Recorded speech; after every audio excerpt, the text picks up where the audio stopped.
Всем привет! Вы слушаете бельгийский русскоязычный канал «Радио Рубель», у микрофона Гончарова Ирина. Сегодня я поговорю с доктором, и доктор у нас не кто-нибудь, а Александр Кирч из Антверпена. Я представлю его тем, кто еще не знает. Александр, вы меня поправьте, если что, потому что слушатели должны получить как можно большее представление, почему именно вы. Итак, вы работаете врачом по следующим специальностям. Домашний доктор-терапевт, правильно? Гинеколог. А вы хирург или вы помогаете? Я занимаюсь малой хирургией, потому что я работаю в больнице, а в спуд-отделении каждый спуд-арт занимается мелкой хирургией. То есть мы зашиваем раны, удаляем инородные тела, останавливаем кровотечение, это все относится к мелкой хирургии. А здесь в кабинете я удаляю тоже вещи, которые можно удалить под местной анестезией, то есть не под наркозом. Хорошо. Сюда относится. И пластические хирургии, вы тоже имеете к этому? Я занимаюсь, но очень мало. Хорошо. Значит, вы начинали свою деятельность в Советском Союзе, правильно? Да. Затем вы переехали в Нидерланды. Да. Проработали там, и сейчас вы работаете в Бельгии. Да. У вас 26 лет трудового стажа. Точно. То есть я хочу, чтобы люди поняли, я беседую не с новичком, от здравоохранения, я беседую с признанным, я не побоюсь сказать, международным экспертом. Нет, это не международный. Ну, ваш опыт позволяет вам уже себя так называть. Спасибо. Александр, тогда у меня такой первый вопрос. Скажите, пожалуйста, вот на ваш взгляд, существует ли в Бельгии такое понятие, как врачебная мафия? Я сейчас поясню, что я имею в виду. Это такое, как союз докторов, куда все доктора обязаны входить. И, допустим, если доктор имеет отличное мнение по поводу чего-то там, отличное от официальной доктрины, то его могут из этого союза исключить. Вплоть до того, что он потеряет, значит, там, право вести практику. Такое что-то есть? Абсолютно, есть. Ну, это я называю там мафией, но это, значит... Да. Есть такая организация, называется Orde der Geneesheren. Да. Мы все там зарегистрированы, каждый имеет свой регистрационный номер. И плюс еще есть организация, которая называется Резив. Каждый Резив тоже присваивает свой номер, он стоит у каждого врача на печати.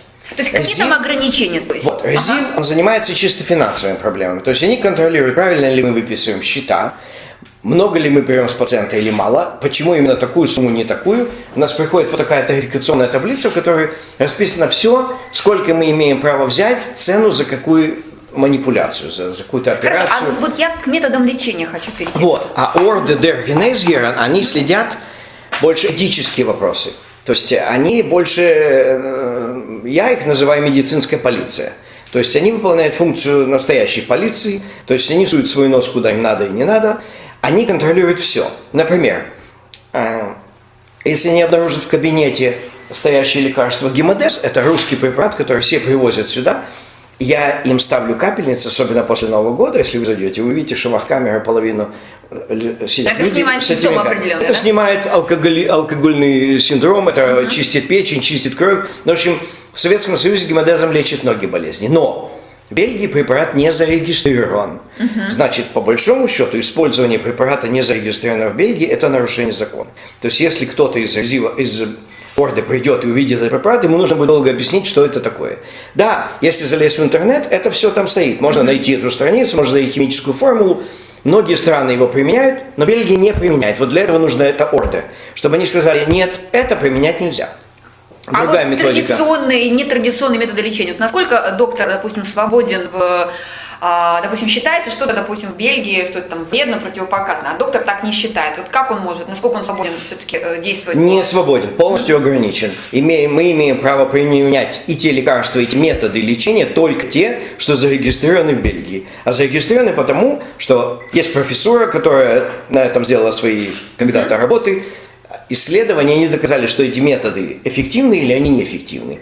Например, я знаю, что многие применяют какие-то разбавленные растворы перекиси водорода для лечения различных внутренних болезней, вплоть до раков. Это используется в мире. Бельгия это не принимает, это противопоказано, это запрещено. Это первое. Второе.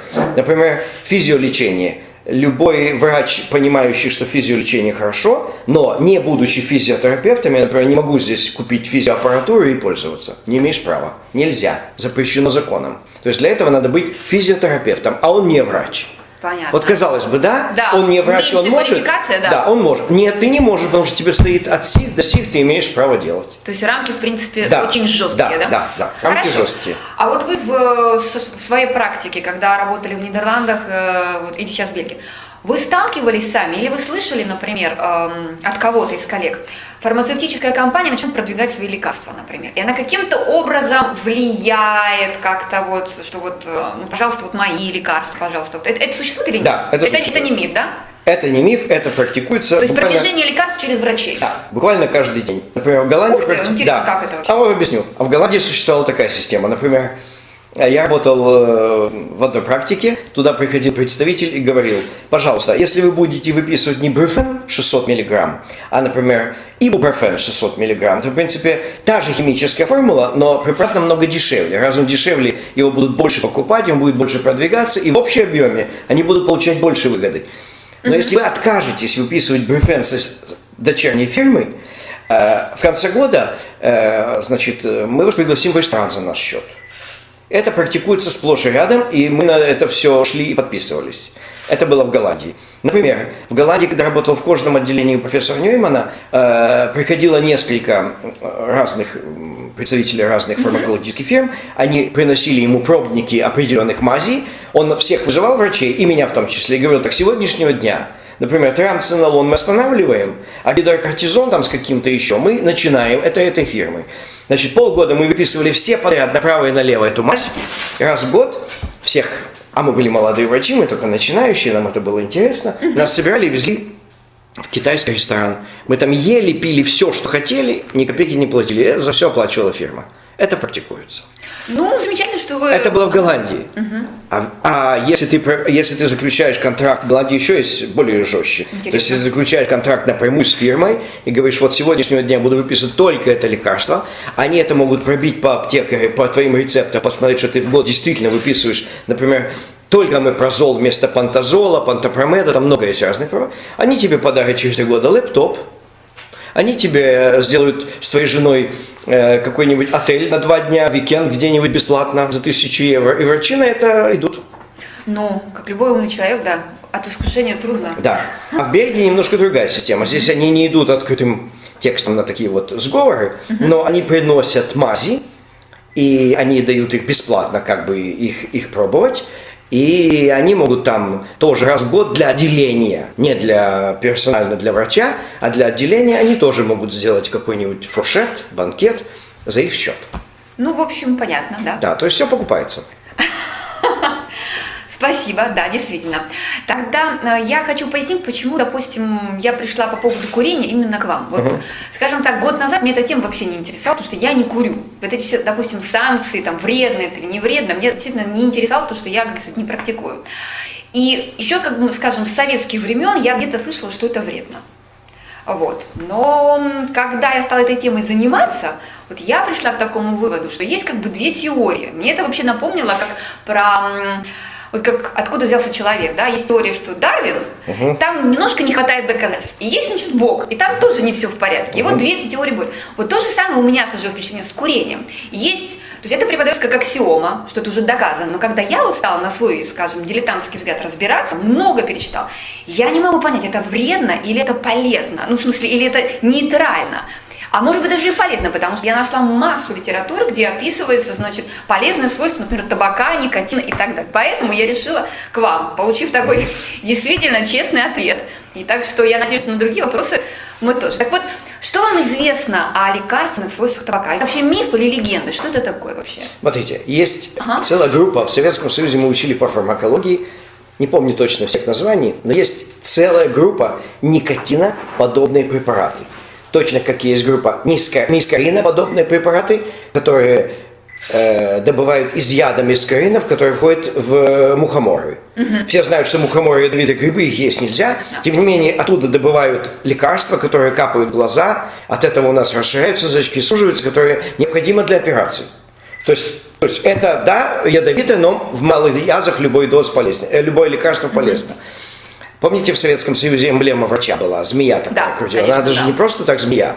В это вкладывался смысл не просто потому, что змея мудрая, как здесь они ходят. Здесь палка, на ней змея. Да. То есть здесь посох со змеей, посох о том, что идет пожилой человек, то есть он всегда мудрый, а змея, она тоже мудрая, она живет много лет. А в Советском Союзе вкладывалось другое. Там был как бы земной шар, окружен змеей. Они хотели в это вложить, что маленькие дозы яда лечат. А возвращаясь к никотину, например. Так вот, вернемся к никотину. Так вот, никотиноподобные лекарства, они используются как лекарства. Но это не никотин, это не сигареты и это не табак. Смотрите, когда-то эта тема вообще никогда, большого счета, не поднималась веками назад. И все было нормально. Начала подниматься с того момента, когда очень стал расти рак губы. И они стали искать причины. И нашли причину. Оказывается, был когда-то жевательный табак. Значит, старики, я еще помню мое время, когда там у меня у подъезда сидел какой-то дедушка, который брал табак просто в рот и его жевал. Вот, я это помню хорошо. И так вот, оказывается, жевательный табак, это вот именно в те смолы и те неорганические кислоты, которые в него входят, они вызывают рак губы. Это было доказано.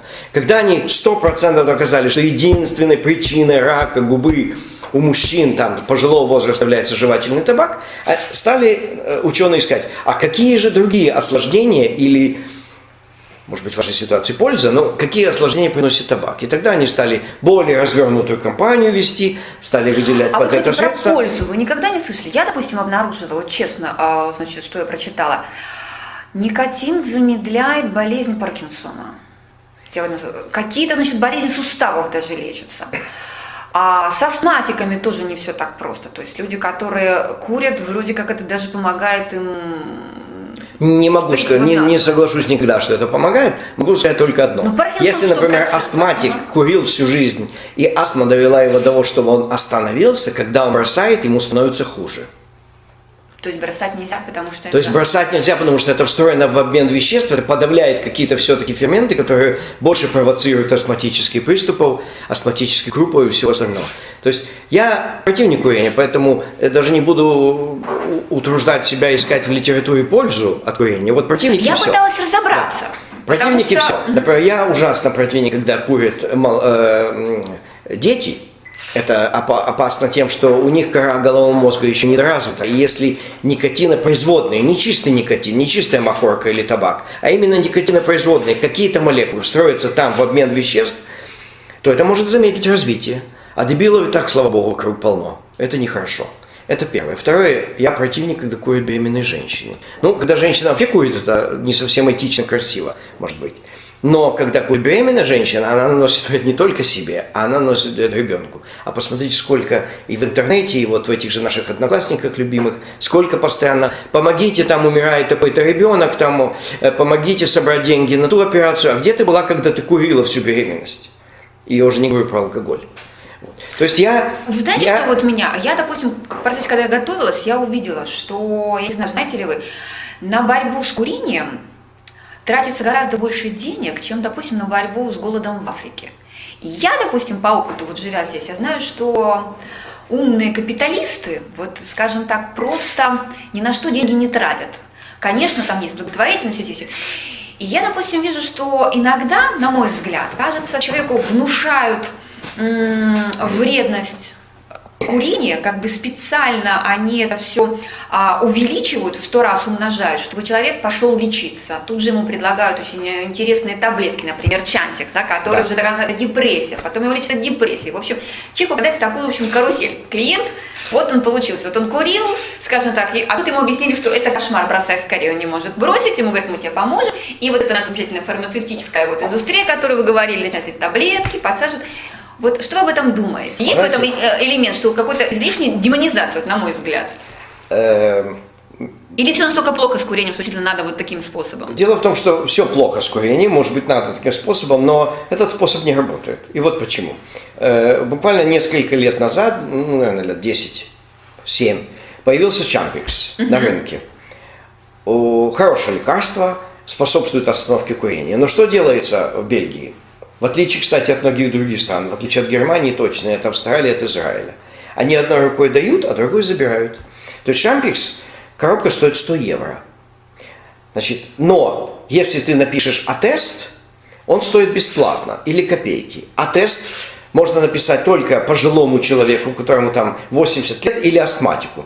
То есть логика. Вначале надо довести человека, чтобы он уже почти умирал, или у него развилась астма, тогда, пожалуйста, получи лекарство бесплатно. Если же его молодежи бы дать 80% моих пациентов, которые попросили у меня тест, им страховка его зарезала. не дала добро. То есть я написал им тест, написал, что я считаю, что лучше бросить курить, у него гипертоническая болезнь или ожирение, или там сахарный диабет, неважно. Чем кончилось? Они этот тест страховка не пропустила. То есть страховка, врач в страховой компании, я не знаю почему, по каким критериям, но он не хочет, чтобы человек получил лекарство бесплатно, И чтобы он излечился, да? и излечился. То есть он чуть-чуть заинтересован, парадокс, да? то есть он заинтересован, чтобы он 3-4-5 лет раз в году болел бронхитом, гриппом и все с осложнениями, сидел на больничном. Эти деньги эта страховка будет платить. Это будет намного дороже, чем он купит эту коробку или 2 чампикса по 100 евро. Мне это непонятно абсолютно. Кто над этим сидит и кто это регулирует? Вообще знает ли наше Министерство здравоохранения, что это происходит? Я думаю, что нет. Я думаю, что наше Министерство здравоохранения получает хорошую зарплату, и никто не хочет с этой зарплаты сойти, потому что есть наверняка замминистра по фармакологической промышленности, есть замминистра по ризикофакторам и всего остальном. И сам министр по фармпромышленности прекрасно знает, что коробка чампикса стоит 100 евро, но для астматика или для того, она будет стоить 5 евро. Почему бы не сделать, например, дети до 20 лет, да, молодежь, которые хотят курить, чтобы им тоже это было бесплатно. Беременным бесплатно, то есть всем бесплатно. Это лекарство надо сделать бесплатно. Вот так можно победить курение, потому что человек, приходящий в аптеку, думает: вау, 100 евро заплатить за это, а вдруг они не будут работать? А если он подумает 5 евро, а вдруг они не будут работать, ну и бог с ним, 5 евро небольшие деньги. И люди не покупают эти таблетки, они продолжают курить, кому от этого выгодно. Общество медленно вымирает, и ладно бы оно медленно вымирало. Дети смотрят на отца и на мать, которая курит, которая в компании с сигаретой, и они начинают то же самое повторять. А если бы этот отец и мать позволили себе купить таблетки и бросить, может быть, следующее поколение, не видя сигарет в доме, им бы этого и не хотелось. То есть я не понимаю, почему и кто за этим стоит. Ну, я хочу сказать, да, с чего это началось, например. Вот, я не знаю, в курсе вы или нет, но первая государственная программа по борьбе с курением, вот эти все, вот то, что мы сейчас вот видим, там какие-то вот ограничения такие, там нельзя курить, там, она была, знаете, кем разработана? В фашистской Германии. Гитлер, оказывается, он огромное количество денег давал тем лабораториям, которые будут именно выискивать вред табака. И вот мне кажется, что когда дают деньги именно найди нам в чем вред, конечно, люди тебе это найдут.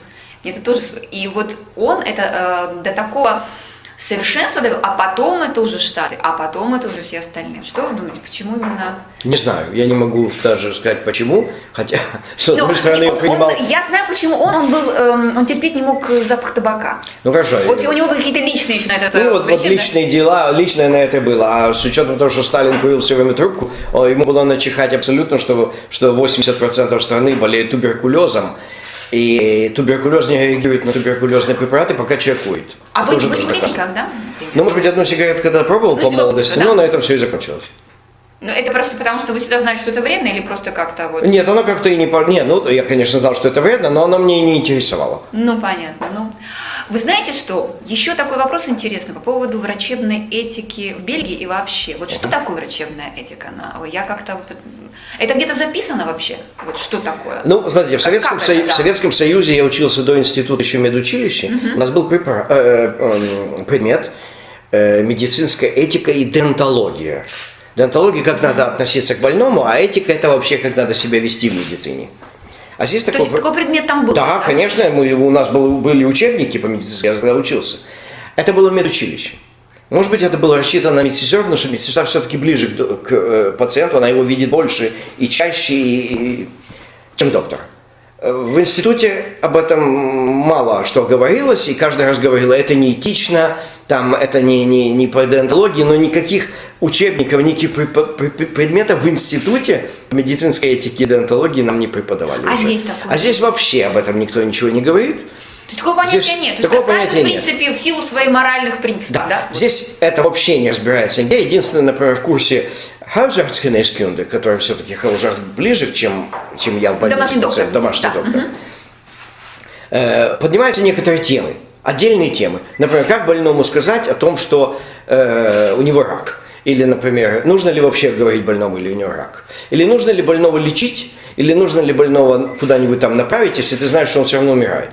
Тут такие вот вопросы. Или эвтаназия сейчас очень модная, об этом говорится. Это какие-то Или, например, диспуты на эту да, тему? диспуты Что на за эту диспут, тему, да? да, диспуты, и все-таки приходит к какому-то консенсусу, но каждый дает возможность высказаться. Но нет никаких учебников, никаких там, скажем, инструкций, нет, никаких правил каких-то. Да. В моей практике у меня с онкологией у меня другой подход. Я стараюсь, например, если я нахожу какую-то онкологию, вначале рассказать об этом родственникам, а потом уже подвести к этому пациенту. Потому что если пациент будет против, он не будет лечиться. И этим, то есть, горе не поможешь. А вот проблематично бывает, когда, например, кто-нибудь там беременный и не хочет, чтобы семья об этом знала. Вот это бывает всегда проблематично, потому что первый приходит счет с лаборатории домой, и все знают, ты была у доктора, ты сдавала кровь, на что? Они начинают звонить, при этом ты не знаешь, что сказать, потому что тебя пациент не предупредил. Хорошо, он сказал, так, вы моей маме ничего не говорите. Вопрос, как говорится, медицинской тайны. Да. Конечно, я маме ничего не говорю. Но а как быть, если, например, девочка несовершеннолетняя или девочка, которая, скажем, между двух огней, то есть она еще не знает, сегодня она сделает аборт, а завтра она придет и скажет, я передумал, ой, зря я это сделала. А мама скажет, почему вы мне не сказали? Ты чувствуешь себя таким? В этой ситуации я пытаюсь все-таки втянуть в это дело маму, и пытаюсь как-то между ними, чтобы они между собой разрулили эту ситуацию, я им, конечно, помогу, я им все расскажу, все возможности, все, что можно сделать. Но такие вот вопросы, это чисто этика, это вот как себя вести в этой ситуации. Это принципы человека, Да. то есть это, в принципе, зависит от того, как человек вот. А деонтология здесь понятия вообще не имеет. Например, я работал в больнице Ян Пол Фейн, это в Мерксиме. Да. Со мной работал один коллега, не буду, конечно же, по этичным вопросам его назвать имя. Значит, мы сидели спиной к месту, где записываются больные. Если приходил кто-то в платочке, то есть мусульманской национальности, он готов был тут же взорваться и разорвать их на куски. То есть он ненавидит, иностранцев в целом, он ненавидит мусульман вообще. Значит, при мне обсуждались все иностранцы, кроме русских, а я уверен, что когда меня не было на работе, и русские поливали тоже как только могли. Поэтому о деонтологии вот такого плана здесь вообще понятия никто никого не воспитывал. Достаточно сказать, что была совсем статья недавно, где-то полгода назад, во время операции в Брюсселе, во время операции ассистент, известный хирург, который работал много лет, а ассистент у него был еврей. И он что-то ему там не так подал ножницы или не так что-то там сказал, может быть. И он ему сказал, что мало вас давили в газовых камерах. Господи. На что этот парень, молодец, быстро отреагировал. Он быстренько пошел к адвокату и заявил официально на него. Его сняли с работы, его лишили звания врача. Да, это, конечно. Это было помпезно, это писали газеты, что это недопустимо, 5-10. Но другой вопрос, другой вариант. Я работал в Голландии, где врач открытым текстом рассказывает анекдоты о концлагерях, о том, как мало душили, мало вешали, как люди задыхались газом. То есть это рассказывает врач. Да. Если бы это рассказал садовник, я понял бы, у него не совсем достаточно мозгов. Но когда врачу рассказывает такие анекдоты, а я сидел и слушал, и у меня прямо было вот ком в горле, потому что я, когда был студентом, ездил в Освенцим, там надо побывать всем. Просто побывать, и тогда у тебя вообще мир меняется. Тогда ты начинаешь оценивать ценности жизни и все остальное. Теперь меня не удивляет, честно говоря, я почему затронула врачебную этику. В ряде стран, например, в Великобритании, в Австралии, сейчас начинают отказывать в медицинской помощи, если ты куришь. Значит, они как говорят, то есть в какой медицинской? Разумеется, если там сломана рука, то нет, не откажут. А если что-то такое, что вот надо лечить, там что-то такое, ты не умрешь, ты сам как-нибудь вылечишься, значит, они говорят, вот вначале покажи справку, что ты не куришь, вот мы тебя, значит, там протестируем, только если ты не куришь, пожалуйста. Вот как вы к этому относитесь? К этому я отношусь строго. Может быть, медицинской помощи отказать я так не сделал, но если вы меня выберете министром здравоохранения Бельгии, выберете? Расскажите, что вы будете делать? То всем курящим лекарства, чтобы они оплачивали полностью сами. Я введу такое правило. То есть вы за строго, в общем-то? Да, я за строго, потому что все эти разговоры, это ни к чему не приведет, пока человек не поймет, что его бьет по кошельку. То есть банальный эксперимент. А почему вы не даете ему, допустим, выбрать? Вот мне это как бы. Пусть, допустим, вот он и пусть курит, например. Это его здоровье, в принципе. Но он курит не один. И на него смотрят его дети. На него смотрят его внуки, например, и значит все это будет в геометрической прогрессии расти. Это первое. Потом он наносит, куря, ну хорошо, сейчас есть места запрещенные, но раньше в кафе стоял дым столбом, синее небо и все остальное. В гостиницах везде. Вы же этим тоже дышите? Я не хочу дышать. Почему я плачу деньги за отпуск и должен сидеть с вами за одним столом и этим дышать? К счастью, этого сейчас нет. Хотя бы это вывели. Я как раз противник всех этих курений в общественных местах, и я доволен, что есть такие ограничения. Но если бы я был министром здравоохранения, то человек, который курит, он бы еще за все лекарства платил. Я не могу сказать, что я бы ему отказывал в медицинской помощи. Ни в коем случае. Он должен быть также пролечен, также прооперирован, со всеми. Но он должен как-то понимать, что вот если я брошу курить, то все лекарства мне будут дешевле и... Ну, короче, кнут и пряник. Да, только так. Не иначе. Это дополнение вот к тому вопросу по поводу медицинской этики. На больного в Бельгии ни в коем случае нельзя наезжать. Вот в Советском Союзе я мог бы сказать, так, вот пока ты не примешь курс лечения, ко мне можешь больше не приходить. Закрывай дверь и до свидания. И больного выгнать из кабинета. Он уйдет и придет тебе благодарен за то, что ты его заставил это и пролечить, и все. Здесь ни в коем случае не больному нельзя сказать, ты мут, ты должен. Нет, я могу только рекомендовать. Ваше дело. Можешь завтра умереть. Это будет даже лучше, чем он пойдет и на меня напишет. Знаете, он меня на приеме заставлял, чтобы я принимал эти лекарства, я их не хочу принимать. И меня вызвал, а ты какое право имел его заставлять? То есть здесь заставлять нельзя. Вот русских я лечу, я русским открытым текстом, тебя лечить как бельгийский доктор или как русский? Они говорят, как русский. Я ему, значит, ты должен вот это и вот это. Бельгийцу слово «должен» сказать нельзя. Да, ему надо порекомендовать. Например, русскому я говорю, значит, вот сегодня я назначаю укол, я многим назначаю укол, например, при риске тромбоза. И говорю, ровно через 10 дней мне нужен анализ крови. Ровно через 10 дней они здесь, они сдают анализ крови. Бельгийцу я могу сказать, ну, смотрите, я вам назначу укол. Если хотите, можете проконтролировать кровь через 10 дней. Ну, не хотите, ну и не надо. И все. Страховка будет только благодарна за то, что меньше денег тратится. Русским немножко другое. Русским я могу сказать, вот надо, и объяснить, почему надо, и он все-таки прислушивается. Это наша школа. Мне это очень приятно. Большое спасибо.